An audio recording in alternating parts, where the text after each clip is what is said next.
السادة الحضور، ندعوكم لأخذ مقاعدكم لبدء جلستنا التالية. Ladies and gentlemen, please be seated as we begin our next session. Thank you.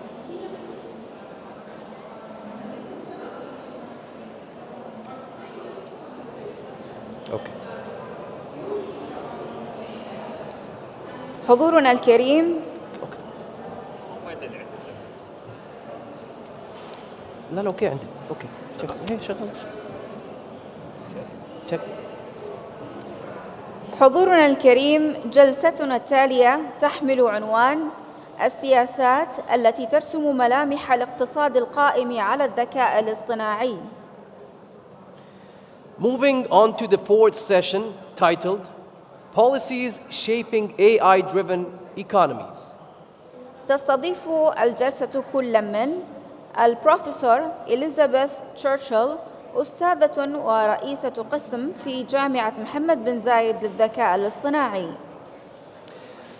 We have Professor Elizabeth Churchill, Professor and Department Chair at MBZUAI. والبروفيسور سانا كاريغاني، أستاذة ممارسات الذكاء الاصطناعي في كلية كينغز لندن. Professor Sana Khareghani, Professor of Practice in AI, King's College, London.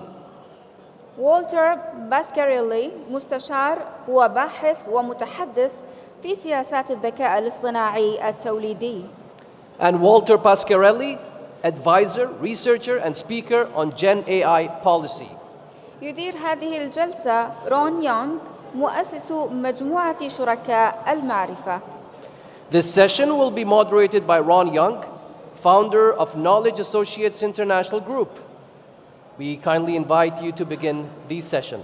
Please welcome on stage.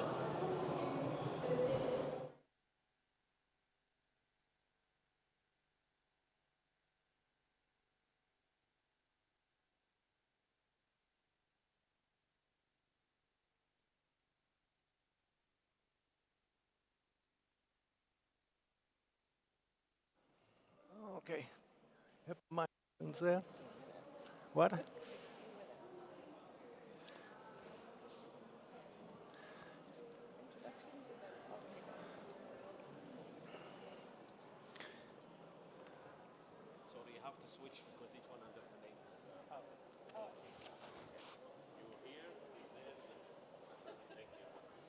Is the mic on? So good? Okay.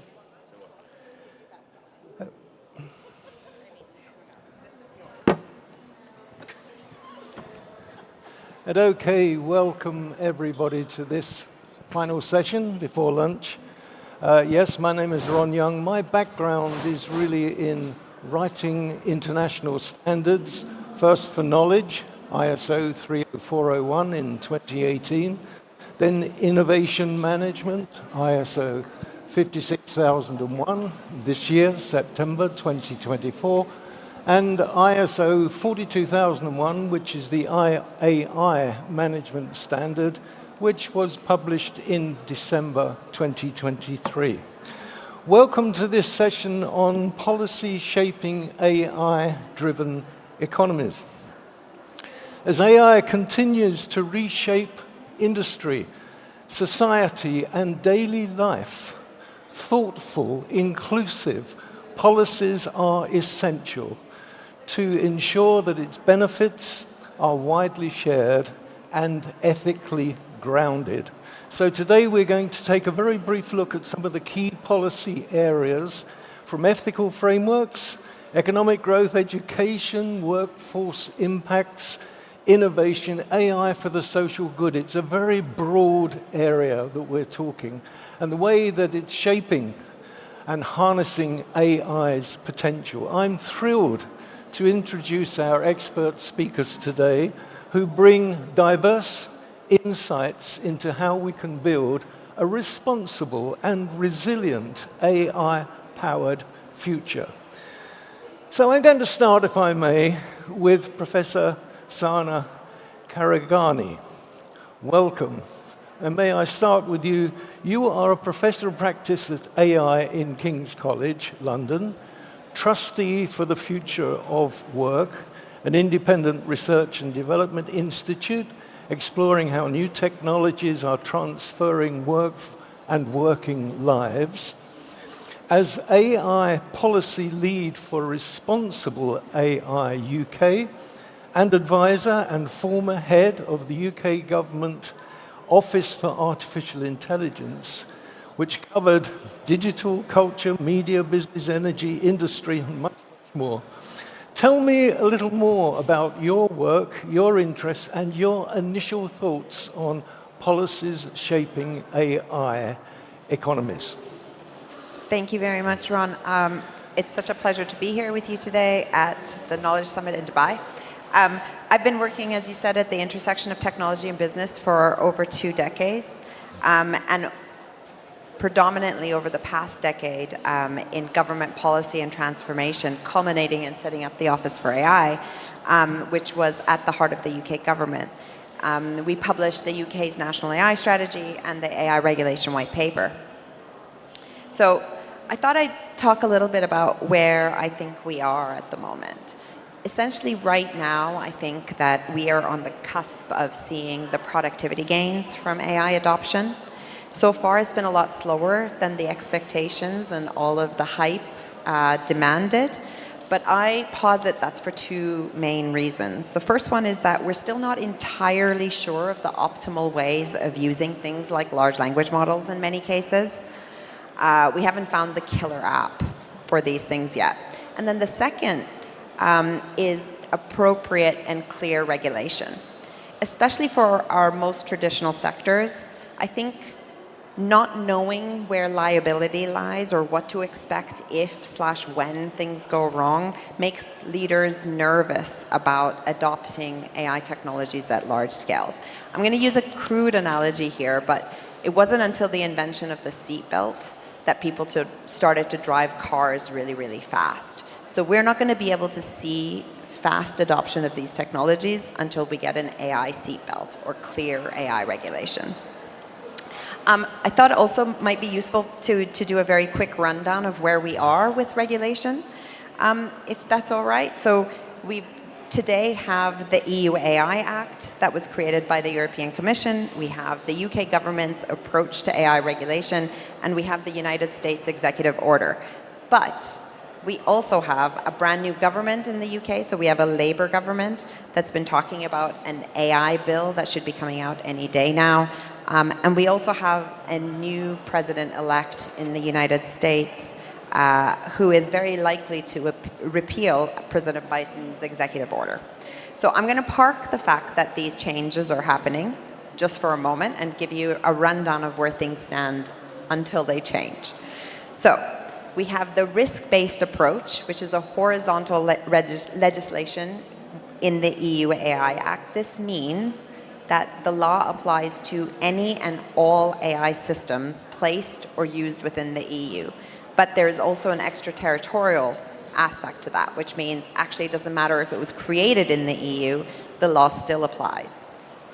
There is, in the UK, the principle-based vertical approach, which means that the UK is relying on the expertise of existing regulators and their deep sectoral knowledge to tailor the implementation of regulation based on the specific context of that AI regulation. And the principles this is based on are 5. The first is safety, security, and robustness. The second is appropriate transparency and explainability. The third is fairness, accountability, and governance. And the fourth is contestability, and the fifth is redress. So the question comes, which one of these 2 ways, horizontal or vertical, is the right way? Who knows? Probably neither. Actually, the answer is probably somewhere in the middle. And what we've seen is that these approaches are getting closer to each other. Just to kind of round off, the US has, under President Biden, an executive order which very clearly lays out a huge number of voluntary regulatory methods. Again, it's very likely that President Trump, when he's in office, will repeal this. There's a question about what the new rules and regulations under Trump will look like. There is a potential that he'll go back to his original term in 2019. He had something called American AI. So this was about putting, lowering boundaries of adoption across federal governments, and also directing US government agencies to lower regulation and create more innovative, friendly regulation to allow faster adoption of AI technology, so using existing regulation rather than creating anything new. It's also unlikely that Trump is going to want to introduce anything to slow down innovation by his startups in the country. So there's a question mark right now around the future of the AI Safety Institute as well. For me, the key is that we need to get the right policies in place to ensure that we do not develop these technologies in a vacuum. AI technologies are affecting the way we work, the way we study, the way we play, and the way that we live. So there's a real imperative on working together to get this right today. Thank you, Sana. I'm going to move to you, Walter Pasquarelli. You are an internationally recognized advisor to Google, Microsoft, Coca-Cola, Meta. You're an international speaker and expert on AI strategy, generative AI, and data governance. You specialize in strategic planning, AI policy, ethical and regulatory frameworks, and macroeconomic technology trends. You led the first globally focused AI index, benchmarking countries' readiness to uptake emerging technologies across key industries and markets. So tell us more about your experience, interests, and initial thoughts on policies for AI-driven economies. Well, thank you so much, first of all, for the very kind introduction, and especially to all the organizing team here who have put together this wonderful event and has brought us here from all over the world. So my name is Walter Pasquarelli, really a pleasure being here. A little bit about myself. I first spent my career working at The Economist, where I used to cover the development of AI, both from a technological point of view as well as from the point of view of like policy development. Next to my work that I'm doing right now in advising governments and businesses, I'm also an affiliate at the Bennett Institute in Cambridge, and I'm an advisor to the OECD. So as far as AI readiness is concerned, and when it comes to what should a country be doing in order to support their AI ecosystem become the best possible version of themselves, there's actually a few things that historically we used to look at. The one thing is, of course, the infrastructure. We used to look at the policy and the regulatory environment, as well as the political will that countries have, and of course, the startup ecosystem. Now, part of advising the UAE, part of the challenge is that the UAE is incredibly good when it comes to AI policy and regulation, and in the past years, they have been doing a lot of progress as far as AI policies is concerned. So this year, I'm aware that there has been the launch of MGX, which is like a $100 billion investment fund, which will be working in infrastructure, in chip manufacturing. So there is a lot of work that is already being undertaken. When asking myself, what is the way that I could potentially add some value to this conversation? I think, as Professor Khareghani already highlighted, there is a lot going on in terms of AI regulatory developments. She described, I think, in a very detailed manner, how the US has been approaching things. And of course, as we are all aware, there have been elections in the last 2 weeks in the United States. And those elections and the incoming administrations will bring up some major changes to the world of AI policy. Now, over the past year, I've been spending some time interacting both with US policymakers as well as with some people within the inner circle of the incoming US presidency. And I would like to outline a few points that I think will be relevant to understand as far as the new US AI policy approach is concerned. Roughly speaking, I believe that we can summarize the US AI policy, the upcoming AI policy, into 5 steps that we call the 5 Ds. The first one is going to be deregulation. And as Professor Khareghani already explained, we can expect a departure from possibly the executive order towards an AI policy framework that will be more innovation friendly. So one that has even less standards, has even less stringent requirements than the one that we see today, but possibly a return to the US AI agenda. So one that is really even more private sector friendly. So that is a very sharp distinction from what we see in the European Union, for example. The other point is this decentralization, and this is an influence that I think has been pushed predominantly from Mr. Musk, who has been a key advisor to the current, to the Trump administration and the policies that they will be developing.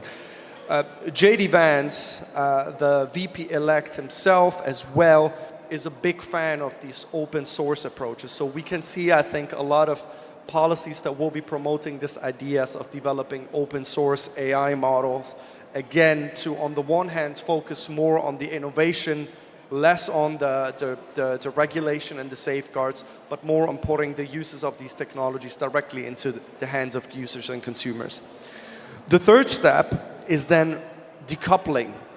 Decoupling is basically the idea that the United States will be involved less in international fora, such as the OECD, such as the General Partnership on AI, mostly because there's going to be an inward focus and less of a priority in trying to shape the institutions that develop the standards surrounding AI development. That is something that was relatively similar as well between 2016 and 2020, where the majority of international AI policies initiatives were spearheaded by the Canadians and the French, and I think with the incoming administration this is going to be very similar as well.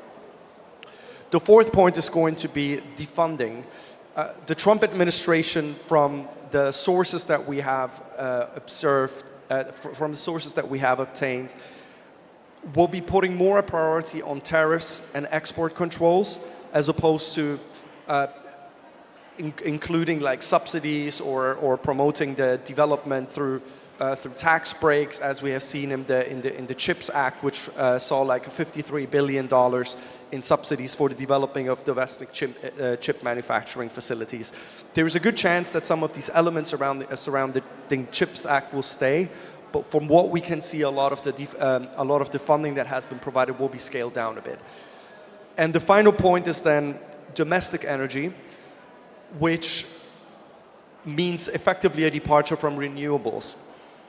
Trump has repeatedly come up with statements such as drill baby drill, which effectively means prioritizing natural or traditional energy sources such as oil and gas. We have seen that one of the reasons for that is that a lot of the data centers that are being used to train these AI models effectively face energy shortages, and because renewables are not able to keep up with them yet, the incoming US administration will likely prioritize traditional energy sources in order to be able to meet those energy demands. There's a number of implications this will have for the UAE and a number of opportunities. The number one thing, just to keep it short, and I'll be happy to elaborate on that later on today, is that there is a real regulatory gap that they're able to fill. The European Union AI Act will now become the de facto most important regulation that is out there, but there's a lot of companies that might find them too stringent. So there's an opportunity for the UAE to provide almost a different regulatory regime that still focuses on safety more than the US one, but has a more pro-innovation approach compared to the European Union. So there it's about finding the middle ground. And the other thing is, with the US stepping out from some of these international standards, again, the UAE has an opportunity here to be able to shape the global policies and standards within international bodies, but also developing their own institutions, primarily for emerging economies and the global south. Thank you, Walter, thank you. Now I'm going to move on to Professor Elizabeth Churchill, if I may. Welcome. Since May this year, you are the Professor and Department Chair for MBZUAI, which is the Mohammed bin Zayed University of Artificial Intelligence, which is a research-based academic institution located in Abu Dhabi. You are the Professor of Human-Computer Interaction, HCI, with an established track record in building research and design teams in a number of key technology companies, including Google, eBay, Yahoo, and Fuji Xerox. And for almost 10 years, until you joined MBZUAI, you were a senior director at Google in the San Francisco Bay Area, and much more. So please tell us a little more about your work interests and your initial thoughts on this. Thank you. Thank you so much. Thank you to the organizers. Thank you to my colleagues on this panel. And thank you to the audience for being here and listening to us. So the first thing I'm going to tell you is a little bit of a personal journey, which is I arrived in the UAE about 13 weeks ago. And I moved out of industry, and I've been in industry in Silicon Valley for several years, almost 3 decades. And I chose to come here and to come into academia for a couple of reasons. One is I think that this area has been investing so much in innovation, and as per the university that I have joined, being the University of AI, the first graduate university of AI in the world, I believe, I came because of the investment. And the investment here was prescient, because this university has been around for about 5 years. So before the big hoopla about AI. And one of the reasons I was so excited to be here is because I do believe the leadership of this country is thinking critically and effectively, is looking to other places to see what governance, regulation, and standards could look like, all in service of a sustainability desire. Sustainability of climate, but sustainability of healthcare, education, etc. The investment here is absolutely amazing, and that's why I chose to come here.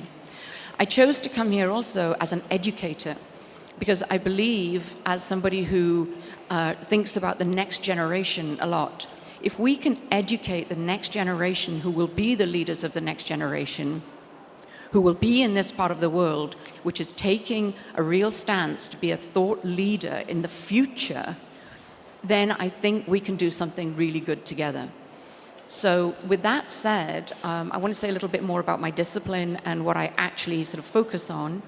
And so while my colleagues here, my esteemed colleagues, work often at the governance and policy level, I work at the design level of looking at how do you design from the pixels on your phone screen to the policies. I partner with folks like my esteemed colleagues here to look at what are the data that we need, the actual data of use.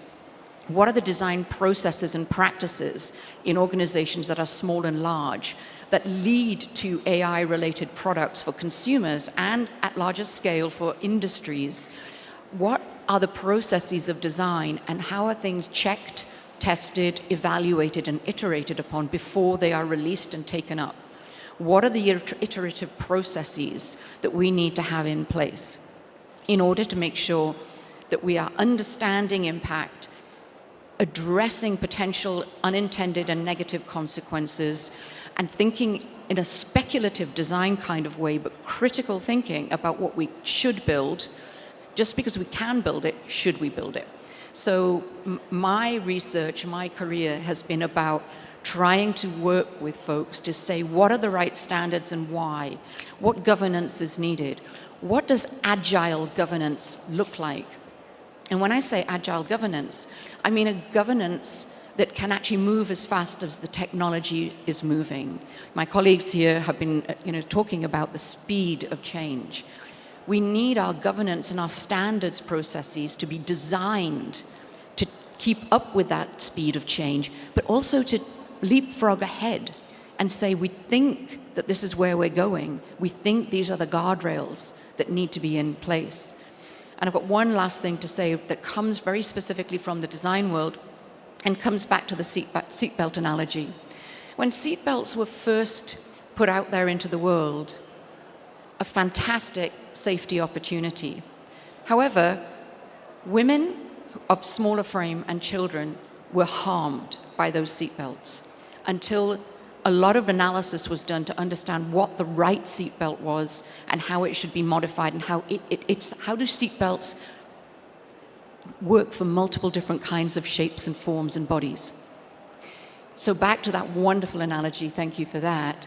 The guardrails need to be evaluated, iterated upon, designed and redesigned with a clear eye to swift action and change and agility. And we can only do that if we come into the conversation, all of us, experts and non-experts, multidisciplinary approaches, because the impacts of AI are multifaceted and require multidisciplinary way of thinking. So the department I'm setting up at this university, specifically focused on human-centered AI, human-computer and computation interaction, will be multidisciplinary. We'll be looking at how we educate the next generation to come in with the critical faculties, the design sensibilities, to think ethically and to work at all levels of the stack, from the pixel to the policy, with partners in multidisciplinarity to get it right. So we all should be in this conversation. So thank you again so much for having us all here. Thank you very much, Elizabeth. Merci beaucoup pour votre intervention. Moi, je voudrais votre commentaire avec juste quelques minutes parlant des standards internationaux.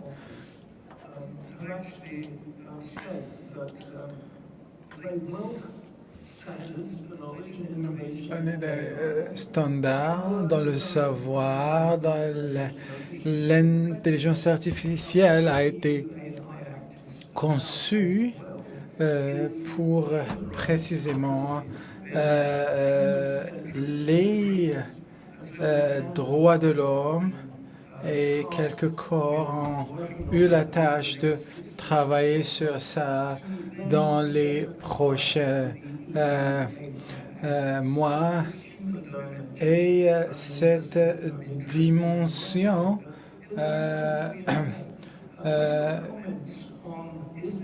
dans cet état d'esprit, est-ce qu'il y a une lacune ou un abîme entre le régulateur et les politiques et la réalité ou pas?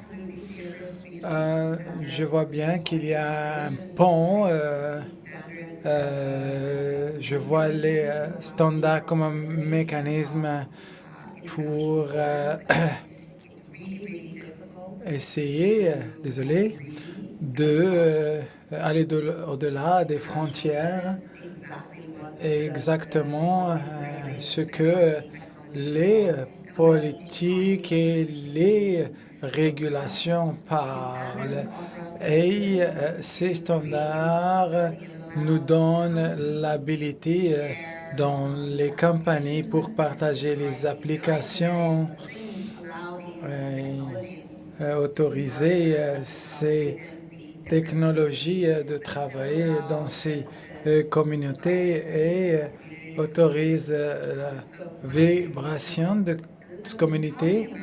Je pense que les applications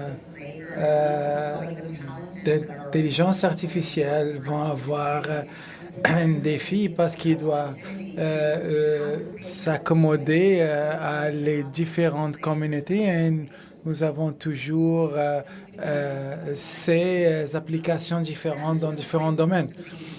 Pour le cadre de travail, pour penser, donc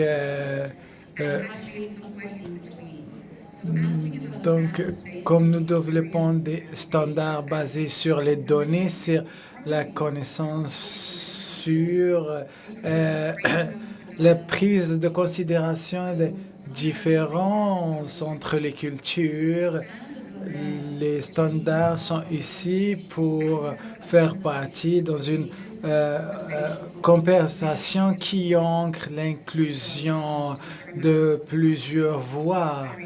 Et je suis très investi dans ces standards et leur changement. Merci beaucoup. Je suis d'accord avec tout ce que ma collègue a dit. Un point qui est assez important pour ajouter à cette conversation dans une ère où les ressources d'intelligence artificielle ne sont pas concentrées à certaines parties des personnes. Nous devons savoir ce qu'on peut faire avec la technologie. Aussi, avec l'intelligence artificielle générative, nous allons avoir des outils pour nous aider à une meilleure compréhension, à plus de facilité à l'utilisation de ces éléments. Il va être plus dur de contrôler ou de comprendre comment utiliser quelques technologies. Cependant, quand on regarde certaines personnes, il est très difficile pour eux de se focaliser à la bonne utilisation de ces utilisations. Il y a un risque, nous devons ce défi d'authentifier les technologies pertinentes. J'espère que vous avez eu des idées rassemblées et concrètes de cette session. Je voudrais remercier Mohamed Ben Rachid Al Maktoum, Fondation du Savoir, pour avoir créé ce sommet. Merci beaucoup.